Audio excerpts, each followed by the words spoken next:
কেতিয়াও নভবা কথা গৈ যেতিয়া সঁচাত পৰিণত হয় নিজৰ মনটো সঁচাই বহুত ভাল লাগে হয় নাই গাইজ। চ' হেল্ল' এভৰিৱান, মই Anisha, welcome back to my another mini blog. আমি যে ভবাই নাছিলোঁ এইটো মাঘ মাহত যে আমি পৰশুৰাম কুণ্ড গৈ পাম বুলি। চ' হঠাতে প্লেন বনিলে, আমি গোটেইকেইজন গৈ আছোঁ পৰশুৰাম কুণ্ড বুলি। তাৰপিছত আমিও ৰেডি হৈ কিনে ওলালোঁ আবেলি 7টামান বজাত।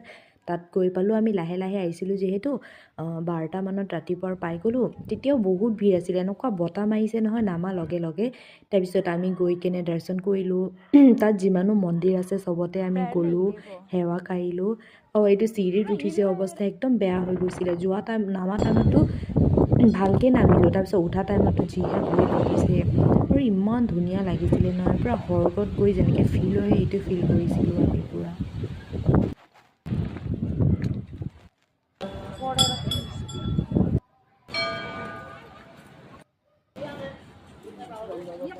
কোন কোন আহিছে পৰশুৰাম কুণ্ডত কমেণ্ট কৰি জনাবচোন।